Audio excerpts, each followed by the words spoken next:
changing your content won't negatively impact your SEO if you do it the right way. Right? There's a big asterisk there. Like, it sure as heck can screw up a lot of things, but broadly, no, it shouldn't, as long as you're doing it the right way.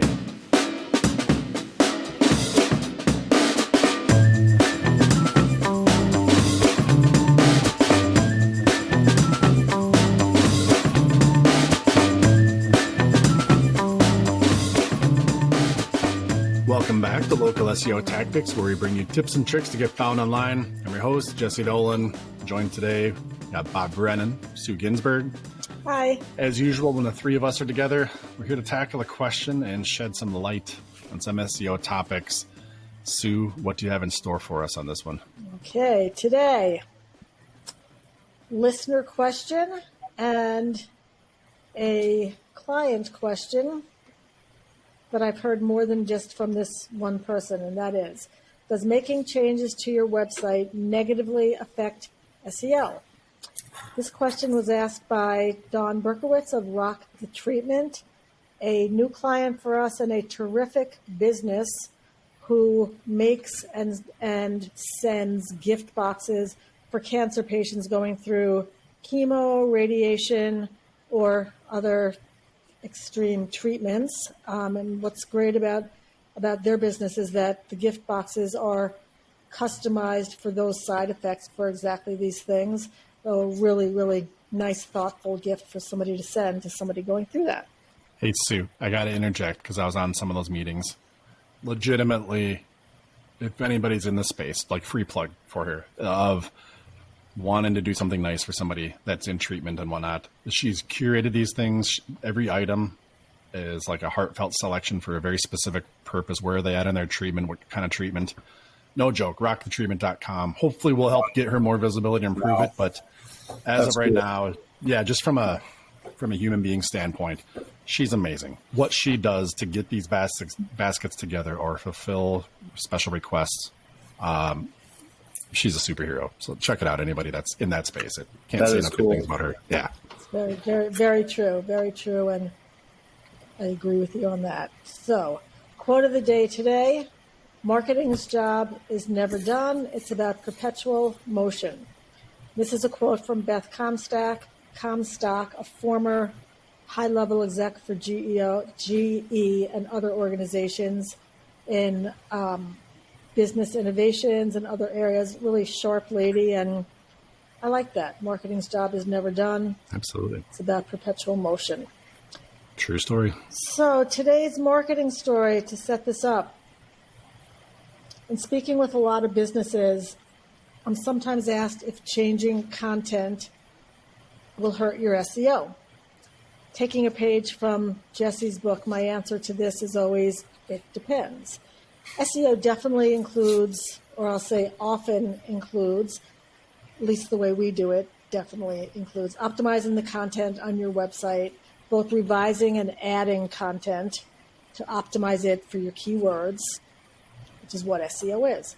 A good SEO firm knows how to add and change content to strengthen your online presence and have a positive impact on the website.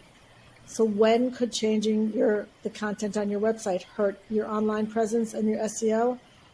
We've seen situations where there are multiple parties from a client working on your website in different capacities. Could be us in SEO, paid ads, website maintenance, some development, or other reasons. And sometimes the changes that other parties working on the website may make does reduce the impact of SEO. When we're working with the client who has other resources, who have their hands in the website for legitimate reasons, we have a kickoff call for everyone to get to know what each party will be doing on the website, and then the boundaries of what not to do, when to ask us first, when to tell us, et cetera, so that everybody's work can be done without negatively affecting what the other people are doing. This works really well and allows everybody to do their work, have the website be up, running, optimized for SEO, and without disrupting any other work on the website. Without this communication, changes to the website may hurt SEO. That's my experience with whether changing content hurts your SEO or not. And now I would love to hear what the experts have to say from your experience and knowledge. Jesse and Bob. I'll kick it off, Bob. I think, Sue, that was an interesting angle. I had some kind of more direct SEO stuff, but you're absolutely right on that, right? Yeah, for sure, it depends, but that angle is definitely worth note for everybody. I think broadly, yeah, just so no, changing your content won't negatively impact your SEO if you do it the right way, right? There's a big asterisk there. Like, it sure as heck can screw up a lot of things, but broadly, no, it shouldn't, as long as you're doing it the right way. So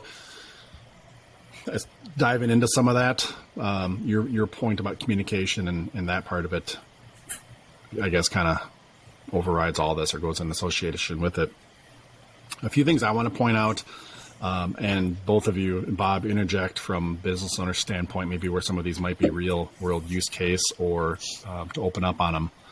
But I think a few points for everybody is, let me contradict myself and start where it will hurt you or can hurt you outside of bad communication or people being unaware, is if you're messing with a page that is a high ranking page, right?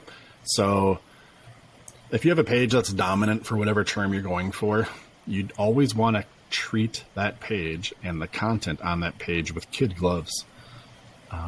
There's certain areas on every page for SEO that have good value. You know, your H1s, your headlines, bullet pointed lists, titles, descriptions. There's certain key areas for SEO that we use to manipulate, hopefully, the rankings and the focus of the page. If you're ranking on a certain page for a certain keyword, and if that keyword or related phrases are in those key areas, I would try to avoid that, because updating content or updating a page, it's a very broad term. What does that mean, right? Does that mean rewriting the whole page? Does it mean just adding a new photo? Does that mean, as a business, we're changing our hours? We're open until 6 p.m. instead of 5 p.m. So these can be small, little changes, but without getting into the nuance of what that change is, broadly speaking, a well-ranking page for a targeted keyword should have certain parts of it that are off limits, those key SEO areas. Don't screw that up because you don't want to mess up your ranking. But modifying kind of more the supplemental areas of the page, business information, maybe there's a certain date for a certain promotion, you're okay. You're okay. And it's something that I wouldn't even say is, you shouldn't shy away from it, generally speaking. Like, go ahead. You want fresh, good, accurate, up-to-date content. And as a business, you're going to change the content on your website. For SEO, it's just understanding what made that page rank and don't screw with that, right? So that's talking about on a per page basis where that actual page ranks. But also people need to think broadly that when we talk about updating the website or updating pages, what we're talking about here.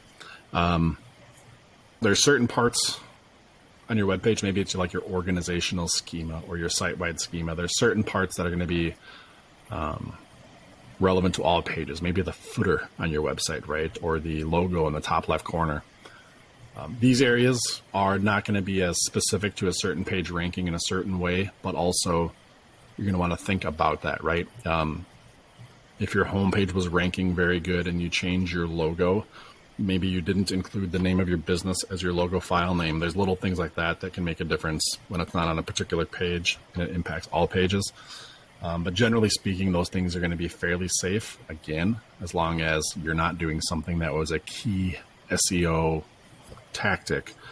An example here I have on that is on a lot of sites, we like to put a link to the Google business profile in the footer, maybe an interactive map or just an image that links to that map. You wouldn't want to break that, right? Or unlink that connection to the GBP, for example, which it might be on every page. So understand the things that you're doing broadly. If it's something that you think is maybe just for this one page, but it's on every page, be aware of the implications there. And then when you're modifying that page that is ranking already in Google well, treat it very, very carefully. Now, if you have a page that's not ranking, like go crazy. What are you scared of? You know what I mean? Reinvent the entire page, rearrange it. You're really not going to break anything from a ranking and an SEO standpoint. So gloves are off on that. If you have a page that is ranking okay, right, but not dominant, then you're kind of in the middle of that, right? If there's certain things like your H1s where you know you're nailing a keyword or whatever, I wouldn't reinvent the whole page, but now you're going to be looking at what are your competitors doing that you're not. Some of that kind of stuff, or what is Google favoring, what do they want? You may rewrite the actual paragraph content on those pages and be fine too. Just pay attention. If your rankings drop afterwards, hey, that was an area that was critical, and try to regain that. But you should be okay in those areas as well. Two other kind of chunks here to comment on. This is mainly about expected changes, I guess is the way to phrase it on your website. Easy example here is things that are seasonal. You may have a promotion that runs every season. Maybe you're, sporting goods store, right? And you have different sports are in season, things like that. And there is kind of a right and a wrong way, for our opinion, on how to do this for SEO. One way people will update their content for seasonal is, let's just say, if your homepage and you're just adding or deleting maybe the bulk of your homepage every season. Like, I want football to be featured, so we change the homepage. Now it's all football. In the winter, it's ice hockey up here in Minnesota, right? So now it's all about ice hockey. That would be something that we would say would be a negative for SEO. Instead, what we're going to want to have are those existing pages for each season, pages about football, pages about fall sports, however you want to classify these things. Those pages will be out there and remain static and constant, able to be served up by Google. And with respect to your homepage, you'll have an area, maybe it's the above the fold hero image or something close to the top of the page. You'll have a section that you switch out and then link back, or push people to that page that's always there. And so that might seem maybe not as important, but there's some nuance there that you're keeping a page that's static, the football page, and not changing it. You're just promoting that page on your homepage, and the amount of changes you would make to the homepage there are very minimal. Maybe it's just a banner ad, maybe it's an image with a call to action, maybe a little bit of text, because you're still going to want that frequent change, right? If you're a business that just, maybe there's a weekly special, weekly promo, you're just prone to constant changing, then you have to set up a format that allows you to still do that and give people the information that they need to see on a changing basis. But some of your things that are very important for SEO and your static pages to keep ranking, no matter what season it is, you don't want to touch those though, right? So if that makes sense, that's the strategy that we deploy to be able to do both of those things: change and have frequent updates on primary pages that people are navigating to, but yet have it stay static and ranking those niche pages within SEO. Because you still want your football jerseys page, right, or your football gear page to rank in the spring, the summer, the fall, the winter. You want it to be number one all the time. It's just, when are you calling attention to it within your store in that case? And then the other area for changing would be something that I'm going to put in a slightly different bucket, which is just adding new content. People will think sometimes, I shouldn't even add new pages to my website. Like, am I going to mess up my SEO? Am I going to mess up my website? And I want to remind everybody here that Google serves us up individual pages in results, right? So if you add a new product or service page to your website to feature it, that should, if you're doing it right, only enhance your chances and your possible rankings for those keywords. As long as you're not being crazy spammy, having 75 pages about the exact same thing, right? We're talking about you didn't have a piece of content on your website that talked about this product or service. Adding that, changing that, quote unquote, your website is only going to be a good thing, as long as you're making that page kind of the spot where this information is not, right? You don't want your homepage to be ranking for that thing as well. So that almost kind of getting into duplicate content on your website, if you will, to use that term. So that's totally okay to do. So you can do seasonal stuff, keep static pages, and just switch out your promotions to those pages on your primary pages, right? Add new pages for every product or service. You can go ahead and do that. Don't mess up any pages that are your high ranking and identified, like primary traffic generating and ranking pages. Use a lot of caution on those. And then broadly, if you're doing things that are impactful on all pages on your website, make sure you know what you're doing first before you start pushing buttons. So like I said in the beginning, a short answer is no, it shouldn't be a problem changing and updating content on your pages with respect to SEO, but there definitely is a right and a wrong way to go about it, without question. Hey everyone, just a quick message about our free SEO audit tool on localseotactics.com, and we'll get right back to the show. If you haven't taken advantage of it yet, go on out to localseotactics.com/free SEO audit, or look for the yellow button up in the top right corner, click that. And it's going to take just a couple seconds. You enter in the page that you want to optimize, what you're looking for the audit to score against. Enter in that page, enter in the keyword you're looking to get optimized for, and enter in your email address, click the button, and it's going to take you a few seconds, and then it's going to send you off a PDF report via email. It's a great report. It's going to kind of give you an overall score of some vital SEO areas for that page and for your website at large, even though it's auditing this page. That's going to tell you some of the good things that are happening, some of the bad things that are happening too, and give you basically a checklist of some things that you need to shore up and what you can do to improve your SEO for that page, for that keyword that you're auditing. Now you can use this as many times as you want. You can do multiple keywords, multiple pages, multiple keywords on the same page. You can even use this to check against your competitors, right? If you want to do a little reverse engineering, see how they're scoring for a certain keyword, what they may be doing good that you're not, and some things to improve there. So lots of different ways to use it, completely free. Again, go on to localseotactics.com/free SEO audit, or look for the yellow button in the top right corner of the website. What do you guys think? Does that make sense? And so your client, I'm still thinking about your client. That's just a great service. And just thinking about the possibilities that they have, because we're all affected by cancer. Just as we speak, I have a cousin who's struggling with cancer that, I would use their product. And to that end, as far as content goes, and broadly, again, the question was just making changes. Was that right? Yep. Sue? It's just general making changes. I mean, though, you shouldn't be intimidated by making changes on your website. Now, that being said, you shouldn't haphazardly do it. Obviously, you need somebody, a guide to help you with that or execute it for you. But my mindset as a business owner in terms of a website, it's,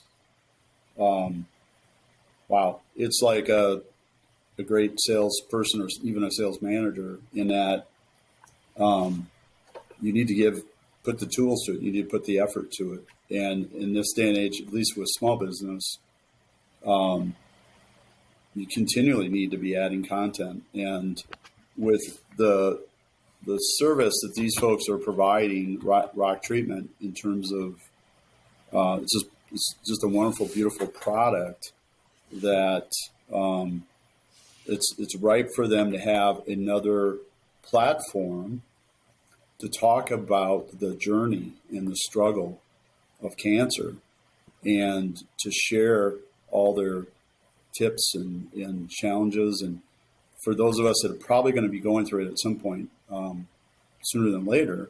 And so, again, it goes back to, even a podcast or a YouTube video or YouTube channel literally on this topic.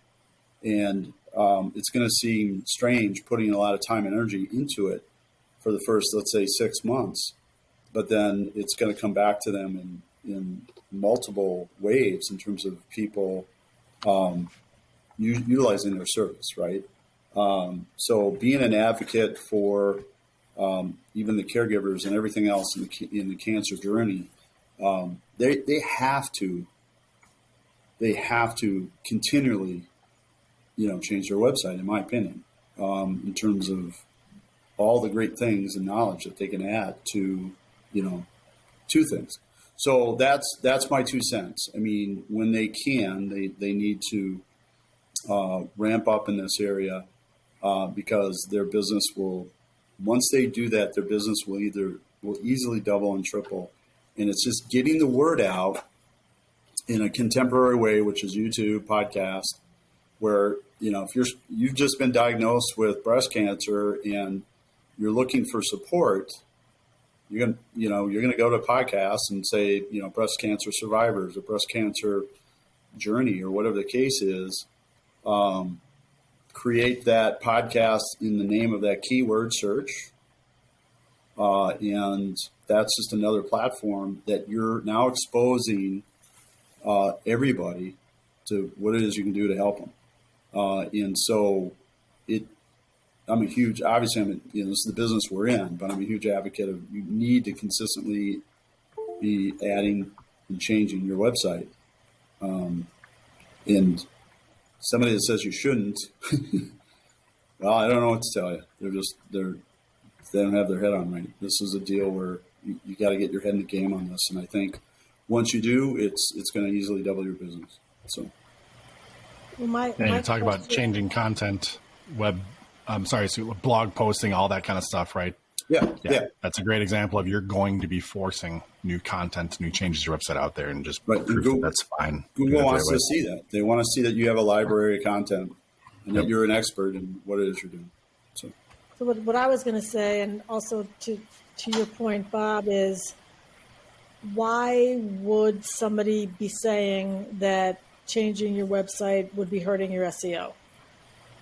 I can't even think of why somebody would say that. No, I mean, the only thing is not, like Jesse mentioned, just not doing it right, or messing with pages that are actually ranking real well. I get that to some degree, but I would rather see somebody err and put in too much, and dial it back than nothing at all, and just it's crickets. It's just and particularly for them, they have a nationwide or international service essentially that they can be providing. They need to get out at that level, and once they're out at that level, it's nuts. And in fact, not to go too far sideways, is they could actually be a very good candidate for advertising on other podcasts that are somehow germane to, let's say, the medical industry or health industry, other people that have, like Peter Attia and other podcasters that I think they would do very well in that venue as well. So. Well, and I think it's not just for Google's standpoint and their algorithms and feeding the Google machine so you show up in searches, but it's also for visitors to go back to the website and see something new keeps you coming back. Mm-hmm. Right. No, it's and you may find yourself ranking for, yes, you did something on content, but then all of a sudden you didn't realize that, this cancer, for instance, is unfortunately a growing cancer, and then all of a sudden people are coming to your website, and for her, I mean, she could. What's nice about what she's doing is she could link and backlink to many other sites, that would help in that effort. Anything from local hospitals that have a cancer treatment center, you know what I mean? There's just so many things that it's the topic is unfortunately not, short on searches and popularity and everything else. So for sure. Well, I'm glad to hear that from both of you, because it just goes against everything that I've ever known or learned about what you need to do to rank high in searches. Yeah. Doesn't make sense. Yeah, this is a business that's not, this isn't a paper route or a construction business. This is a business that you're either passionate about helping people, and if you're not, it's going to be short-lived. And so this person, I would guess, lives, breathes, and eats this. Yeah. This is a mission, it's a ministry. It can't be, just a business, or it's not going to work out. So. Great. Anything else to add, Jesse? No, just, as a broad statement, saying you can't modify your content because it hurts SEO is blatantly wrong, but as you said on the front side, it depends. You can do it the wrong way, and that's what we're all reinforcing, right? So yeah, when in doubt, reach out to Sue, reach out to us, and we can give you some advice. That's great. Okay, thank you for that great insight from both of you. If you remember one thing and one thing only, remember this: an experienced SEO resource will likely be adding and changing content strategically and in the right way to your website as part of their SEO process. If someone tells you that changing your content will hurt your SEO, it's worth probing on what they mean by that to make sure that they truly understand how to optimize your website to attract more leads online. It's the only thing I can think of. And tying back to the quote of the day, Solid. marketing's job is never done. It's about perpetual motion. Thank you, Beth Comstock, former exec for GE and other organizations. Never done. You're going to update your content, right? That's right. Good question. Like you said, definitely came directly from that client, but something that we hear in other ways very often when talking with prospects. So good topic. Hopefully it helps some people out. If you're listening or watching, if you have a question on this topic or something tangential or even completely different, whatever it is, if it's about local SEO, we'd like to hear it. We'd like to help you answer it, help you out directly, and everybody else that's listening that probably has the same question. Going out to localseotactics.com, scroll down to the bottom, click on the button for questions. You can call in a question. You can submit a question. We'd love to hear from you. If you haven't done that yet, something's in your craw, jump down there and send it on over, and we'll tackle it on one of the future episodes. Bob, thanks for hanging out. Sue, thanks for hanging out. Good episode, and we'll catch you up for the next.